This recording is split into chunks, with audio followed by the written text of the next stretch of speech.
In 2018, Hi-Rez Studios shocked everyone by releasing one of the best battle royale games ever made, Realm Royale. Within weeks, it was one of the most popular games on Steam and one of the few titles that seemed like it could actually compete with Fortnite. But somehow, only 2 months later, the game would be almost completely dead with only a few thousand concurrent players. And today, it has basically zero. So, what went wrong, and how did Realm Royale have such a large fall from grace? Well, to understand this story, we need to first start by talking about a different game called Paladins. Paladins is a free-to-play hero shooter published by Hi-Rez Studios. It was released in early access on Steam in 2016 and was able to obtain a sizable fan base relatively quickly. Within 1 month, the game was averaging over 18,000 daily concurrent players on Steam, and it became a genuine free-to-play alternative for Overwatch. The game was solid, and the fan base was strong, so Hi-Rez made sure that it received a healthy amount of content through regular updates and community support. But about 1 year into the game's life, Fortnite would release and shake up the entire game industry. Battle Royale games became the new craze, and every studio was trying to launch their own Fortnite competitor to mixed success. And of course, like any game studio around this time period, Hi-Rez determined that they wanted to give this Battle Royale thing a try as well.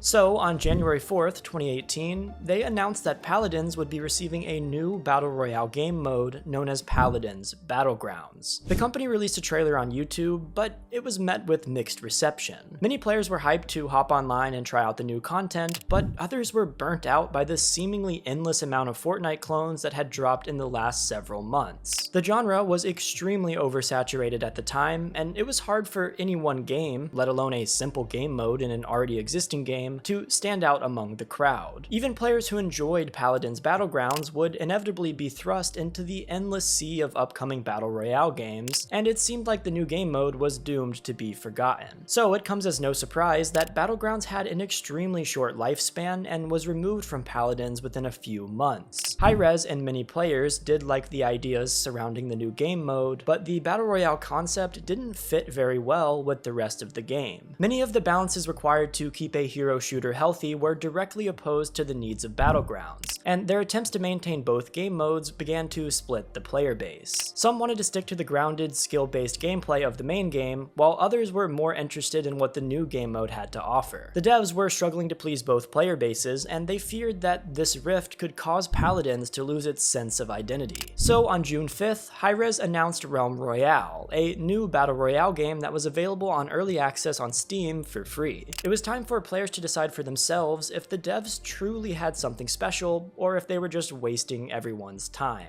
When a developer creates something special, it really draws players in and keeps them coming back, just like I do with the sponsor of today's video, War Thunder. War Thunder is an epic vehicle combat game where you can control over 2,500 tanks, helicopters, and ships, ranging from the biplanes and armored cars of the 1920s to the fighter jets and battle tanks found in present day. This is literally the most comprehensive vehicle combat game ever made, and the crazy customization system allows you to craft your vehicles to fit your vibe, with a ton of camouflages, historical markings, and decorations for all types of vehicles. Not to mention, this game is extremely immersive and has insanely detailed graphics, extremely authentic and high-quality sounds, and historically accurate detail with the vehicles themselves. Over 70 million players have become a part of the War Thunder community, so join them today in epic PvP battles, and check out War Thunder for free on PC, PlayStation, or Xbox by using my link in the description. If you sign up right now, you'll get a massive bonus pack with multiple premium vehicles and an exclusive vehicle decorator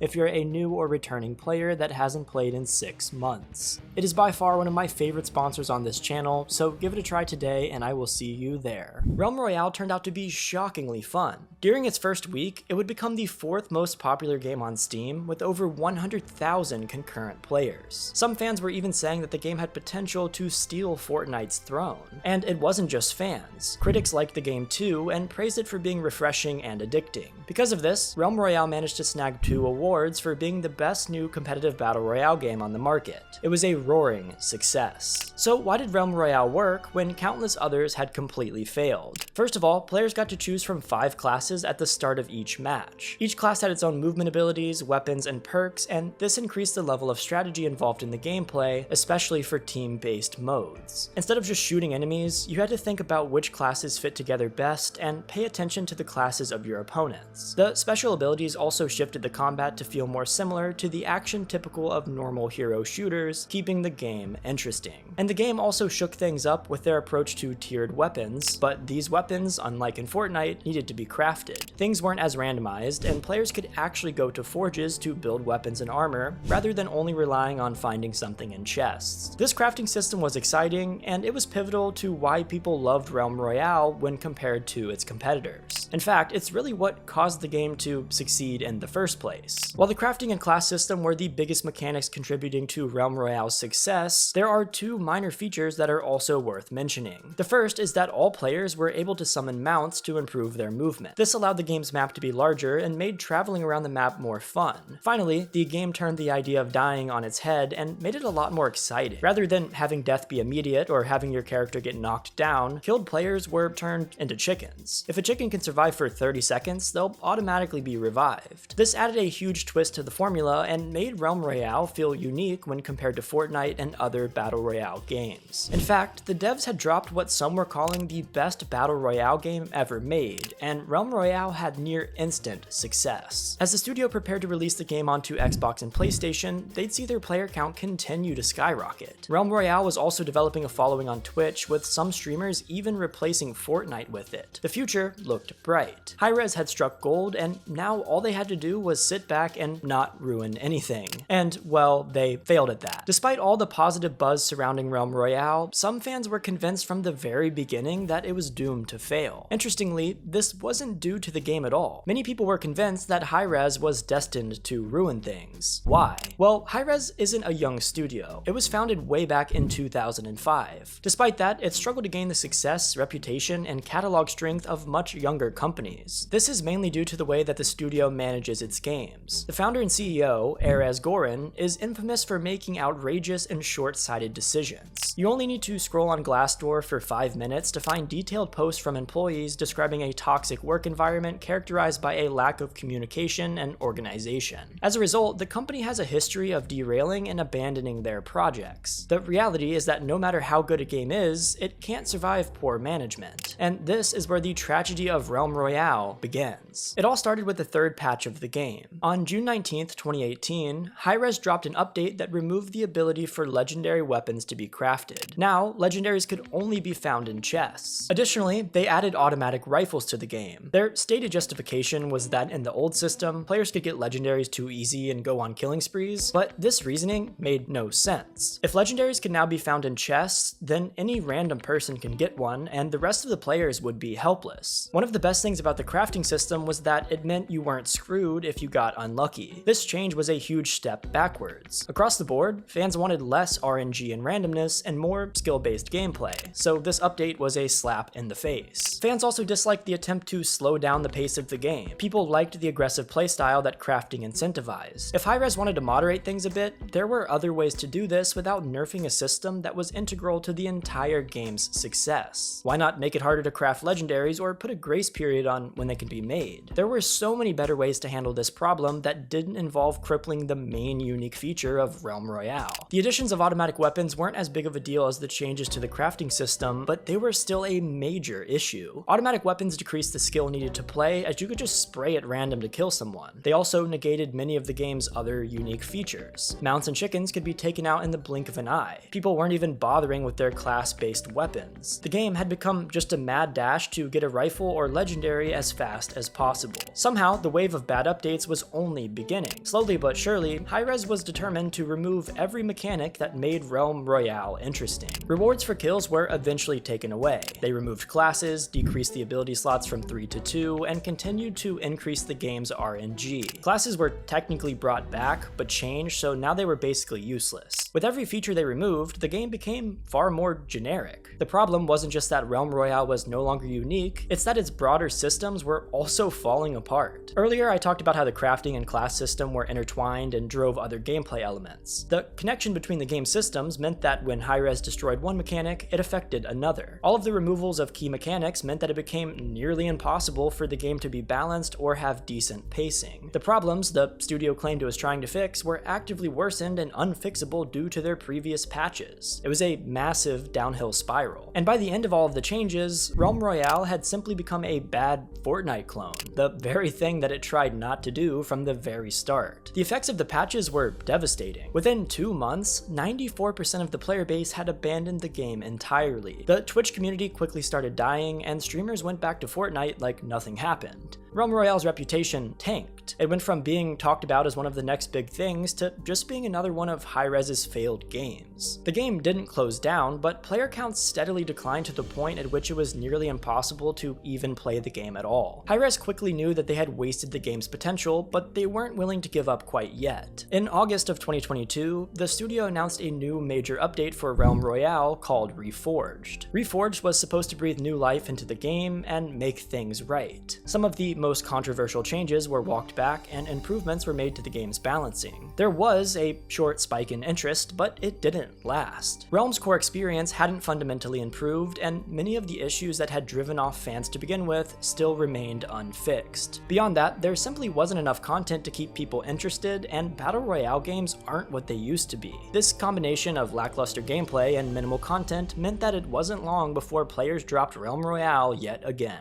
And now, Hi-Rez seems to have given up on the game as almost 2 years have passed with no new major updates or announcements. The upsetting thing about Realm Royale isn't that it could have been something great, it's that it was great. However, the studio's issues with management and organization meant that it was inevitable that the game would never reach its full potential. Realm Royale servers are still online, and it still has a small but loyal player base of a few hundred concurrent players. We can only hold out and hope that the devs manage to turn things around, but it isn't looking too great. Did you ever play Realm Royale? What was your experience like with the game? Let me know in the comments, and make sure to like and subscribe to the channel for more video essays on failed and dead games. And don't forget to check out War Thunder by using my link in the description and sign up today for a free bonus pack with special items. I will see you guys next time, and peace.